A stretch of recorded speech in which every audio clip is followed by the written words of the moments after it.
lembrando de todas as coisas que fizeste pelo mundo. Vi como és bom, derramaste teu sangue para nossa salvação. Tu, Senhor, somente tu, Senhor. Olá, amigos. Você conhece alguma história de pescaria? Normalmente, as pessoas não acreditam muito nas histórias dos pescadores.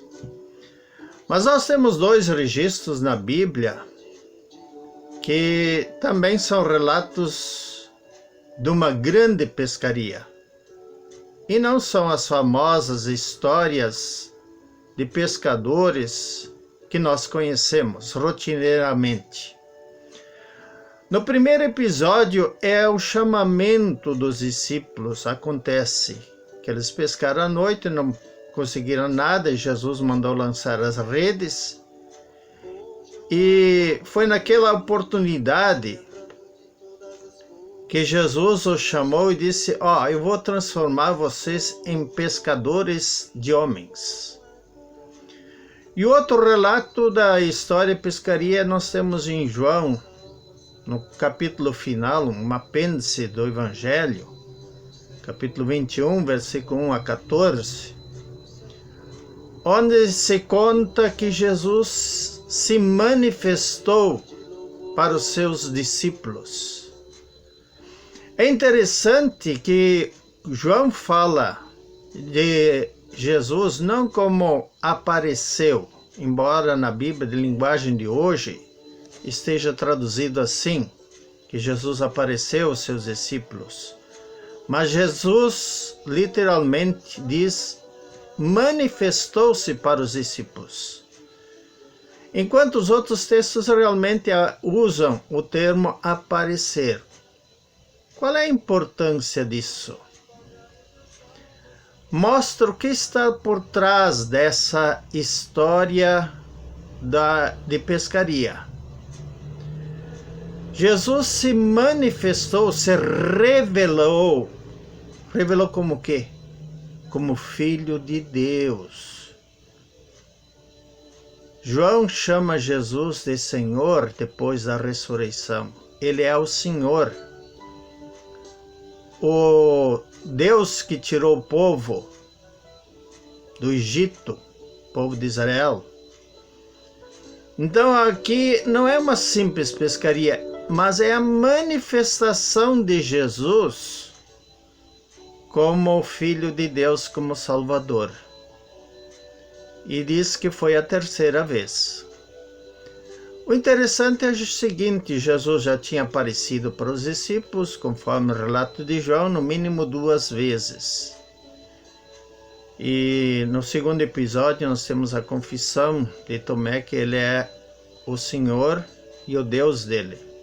O meu Senhor e o meu Deus. Ele é nosso Senhor e nosso Deus também, se nós somos filhos de Deus. E então, depois disso, Jesus aparece novamente para os discípulos, se manifesta, vamos usar o termo de João. Os discípulos Pedro e seus companheiros, outros 6, entre os quais estava também o apóstolo João, resolveram ir pescar. Mas esse resolver ir pescar não era uma simples pescaria, era voltar à antiga profissão. E vejam, Jesus disse que ele iria transformá-los em pescadores de homens. Eles não estavam entendendo ainda as coisas. Eles ficaram felizes porque Jesus estava vivo. Mas eles não entenderam a tarefa, a missão que Jesus tinha dado. Por exemplo, no versículo 23, 22 e 23, Jesus os enviou e disse para anunciarem o perdão dos seus pecados ao mundo. E essa era a tarefa de Pedro, e não ir pescar. E eles foram pescar e não pegaram nada. De manhã Jesus estava na praia e fala para eles lançar as redes do lado direito, quando já estavam novamente no lugar que não era próprio para pescaria. E aí eles fizeram aquela grande pescaria. De repente, eles perceberam que era Jesus que tinha dado a ordem. Foi o próprio João, o discípulo amado, que disse: é o Senhor. E então Pedro se jogou nas águas e foi até a praia.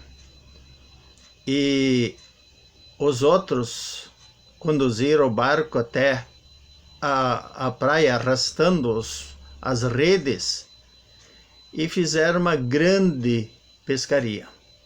Mas quando chegaram na praia, Jesus já tinha ali uns peixes e pediu para trazerem mais, para assarem, e fez a refeição com eles. Então, é dessa forma que Jesus se manifesta pela terceira vez. E se manifesta através da pescaria. Por que pescaram tantos peixes? Por causa da ordem de Jesus.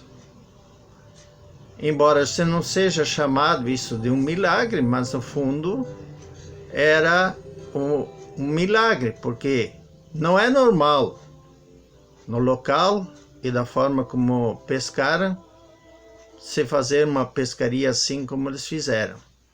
Então, amigos, Jesus aparece para os seus discípulos. E o objetivo era exatamente lembrar ao Pedro: eu te chamei não para ser pescador de peixe, mas para ser pescador de homens. É importante, e essa missão que Jesus concedeu, e ela também é nossa.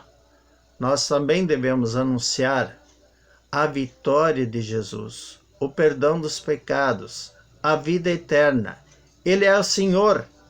Ele é o Senhor sobre a vida e também principalmente o Senhor sobre a morte, o nosso pior inimigo.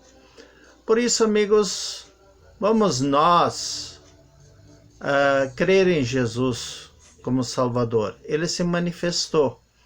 E depois, mais tarde, inclusive, eu tenho uma conversa particular com Pedro, mostrando o que ele espera de Pedro. E o que ele espera de Pedro também espera de nós, que nós sejamos discípulos que propaguem o seu amor, a sua vitória, através do seu sofrimento e morte. Amém. Alegria, com ele posso sempre contar. Existe um amigo que sempre está comigo, não importa a hora ou lugar. Sua presença é suave, seu amor imenso é. Posso estar na terra